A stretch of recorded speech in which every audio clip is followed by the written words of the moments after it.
أن لا إله إلا الله وحده لا شريك له ونشهد أن سيدنا ونبينا ومولانا محمدا عبده ورسوله صلى الله عليه وعلى آله وأصحابه وبارك وسلم تسليما كثيرا كثيرا. أما بعد فأعوذ بالله من الشيطان الرجيم. بسم الله الرحمن الرحيم. قل هذه سبيلي أدعو إلى الله على بصيرة أنا ومن اتبعني. وقال الله سبحانه وتعالى والذين جاهدوا فينا لنهدينهم سبلنا وإن الله لمع المحسنين. وقال الله سبحانه وتعالى إنما يعمر مساجد الله من آمن بالله واليوم الآخر وأقام الصلاة وآتى الزكاة ولم يخش إلا الله فعسى أولئك أن يكونوا من المهتدين. وقال عليه الصلاة والسلام من قال لا إله إلا الله مخلصا دخل الجنة. قيل وما إخلاصها يا رسول الله؟ قال أن تحجزه عن محارم الله. وقال عليه الصلاة والسلام لغدوة أو روحة في سبيل الله خير من الدنيا وما فيها أو كما قال عليه الصلاة والسلام. میرے بھائیو دوستو بزرگو، اللہ جل جلالہ عم نوالہ نے ہر زمانے میں انسانوں کی ہدایت کے لیے، ان کو صحیح راستے پر لانے کے لیے انبیاء علیہ السلام کو بھیجا ہے. انبیاء علیہ السلام 3 چیزیں لے کر تشریف لائے ہیں. 3 چیزیں انبیاء علیہ السلام لے کر آئے ہیں. انبیاء کی محنت کی بنیاد، انبیاء کا محنت کا میدان، اور انبیاء علیہ السلام کا جنہوں نے اتباع کیا، اور جناب رسول اللہ صلی اللہ علیہ وسلم کا جنہوں نے اتباع کیا، ان کے ذمے کیا کام کیا، انہیں کس شعبے سے جوڑا، وہ کون سا شعبہ ہے، کون سی ذمہ داری ہے جس ذمہ داری پر جڑے رہنے سے ان میں دین آئے گا. یہ 3 کام کیے ہیں جناب رسول اللہ صلی اللہ علیہ وسلم نے. کلمے کی بنیاد، محنت کی بنیاد، محنت کا میدان، اور انسانوں کو جنہوں نے اتباع کیا ان کو کس کام سے جوڑا، کس شعبے سے جوڑا، کیا ذمہ داری ان پر ڈالی. یہ 3 کام جناب رسول اللہ صلی اللہ علیہ وسلم نے کیے ہیں. کلمات تو محنت کی بنیاد ہے. محنت کی بنیاد انبیاء علیہ السلام کا کلمہ لا الہ الا اللہ تمام نبیوں کی مشترک بنیاد ہے کہ اس بنیاد پر انبیاء علیہ السلام نے ہر قوم کو دعوت دی کہ لا الہ الا اللہ کہو کامیاب ہو جاؤ گے. یہ نہیں فرمایا تجارتیں کرو کامیاب ہو جاؤ گے، زراعتیں کرو کامیاب ہو جاؤ گے، ملازمتیں کرو کامیاب ہو جاؤ گے، حکومتیں کرو کامیاب ہو جاؤ گے، دنیا کی اپنی محنت کا میدان بناؤ کامیاب ہو جاؤ گے.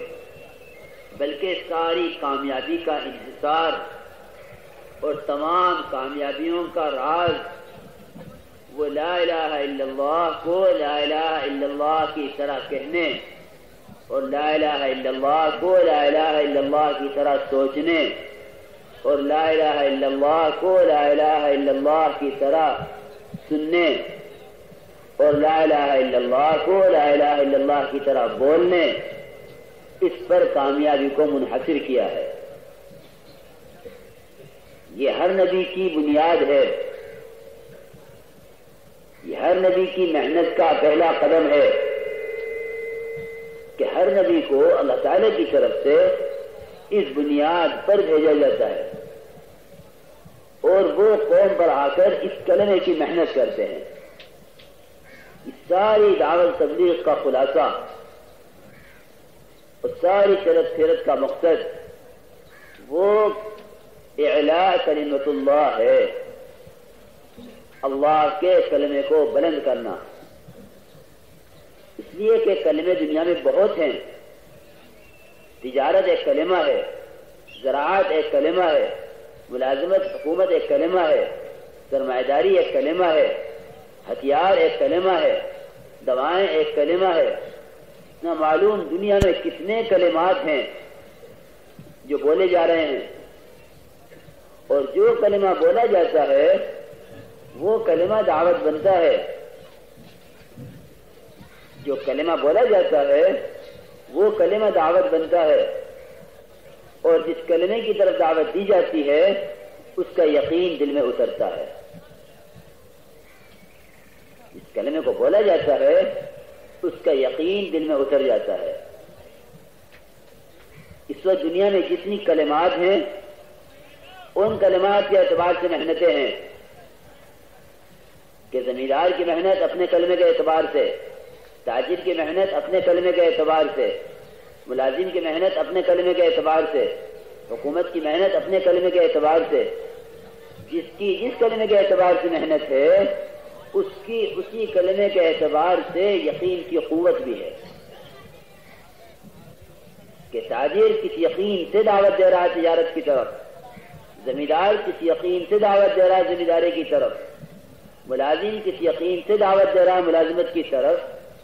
یہ جو آدمی جو کلمہ لیے بیٹھا ہے وہ اس کلمے کا داعی ہے اور اس کی دعوت نے اس کلمے کے یقین کو اس میں اتارا ہوا ہے. اور جو کلمہ جس کا یقین دل میں اترا ہوا ہے اس کے اعتبار سے اس کا سارا مجاہدہ، اس کی ساری مشقت، اس کی پوری زندگی، اس کا ایک ایک منٹ اس کے لیے وقف ہوا ہے کہ وہ تمام کام وہ اپنے اندر کے کلمے کی بنیاد پہ کر رہا ہے. اب اس کے برخلاف ایک کلمہ لا الہ الا اللہ ہے جو ہر کلمے سے ٹکراوے گا. ہر کلمے کے خلاف جتنے انبیاء علیہ السلام بھیجے گئے ہر نبی کا نقشہ اپنی قوم کے نقشے کے خلاف ہوتا تھا. ان کا ہر کلمہ ہر نبی کا وہ قوم کے ہر کلمے کے خلاف ہوتا تھا.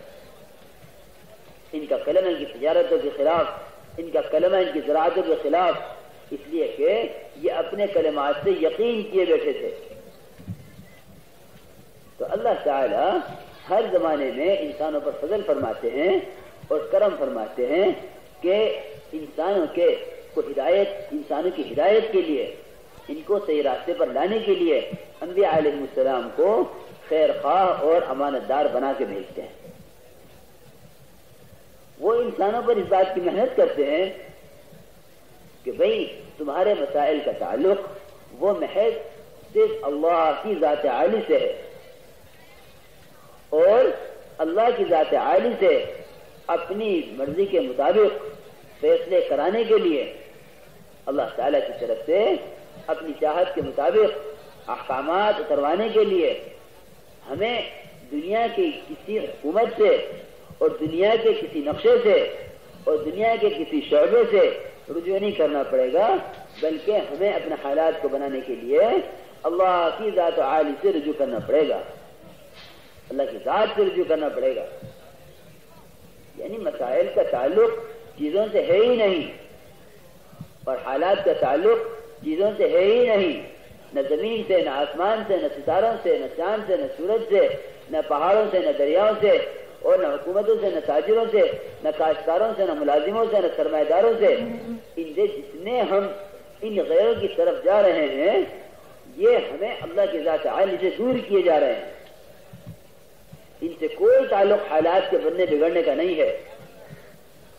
ساری محنت کا یہی خلاصہ ہے کہ اللہ تعالیٰ نے انبیاء علیہ السلام کو اپنی ذات کے تعارف کے لیے بھیجا ہے اور وہ اللہ کی ذات عالی کا تعارف کرانا اللہ نے انسانوں کے ذمے کر دیا ہے کہ اب کوئی نبی آپ کے بعد آنے والا نہیں ہے.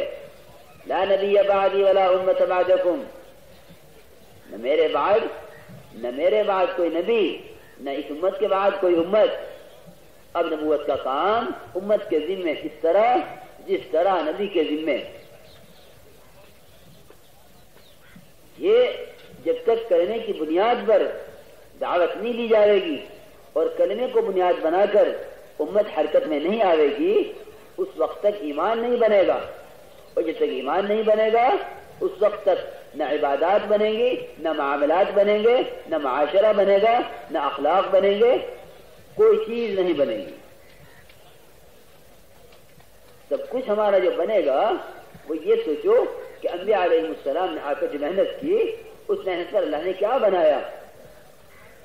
ہر زمانے میں اسی محنت پر اور اسی کلمے کو بنیاد بنا کر اپنی جان کھپانے پر اللہ تعالیٰ نے وعدہ کیا ہے تاکید کے ساتھ کہ جو ہمارے دین کی محنت کریں گے ہم انہیں ضرور ہدایت دیں گے.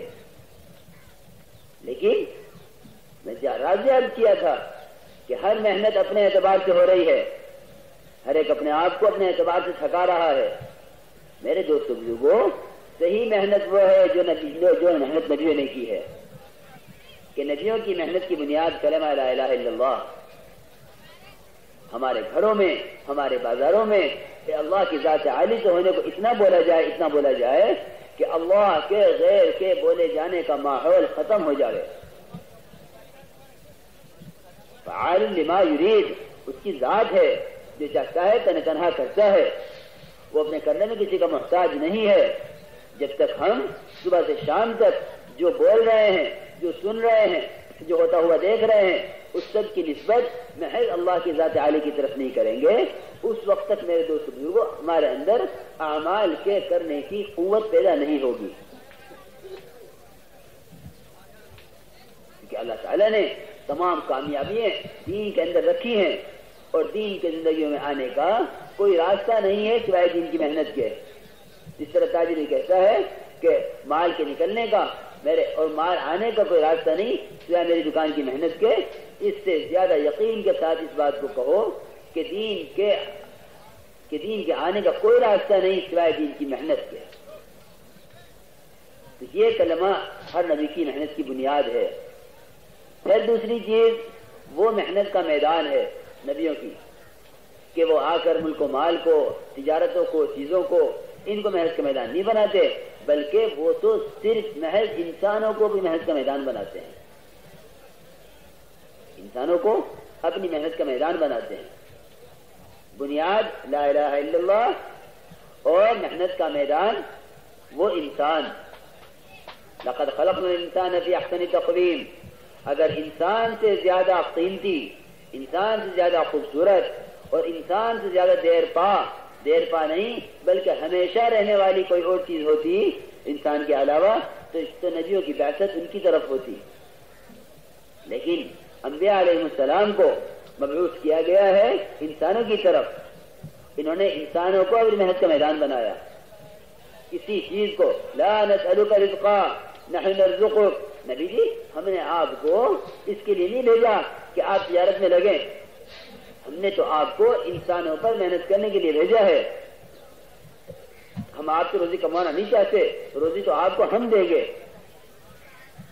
ہم تو آپ کو اس لیے بھیج رہے ہیں تاکہ آپ اللہ کے بندوں کو انک لتہدی الی صراط مستقیم، آپ انسانوں کو سیدھے راستے کی طرف رہبری کرتے ہیں.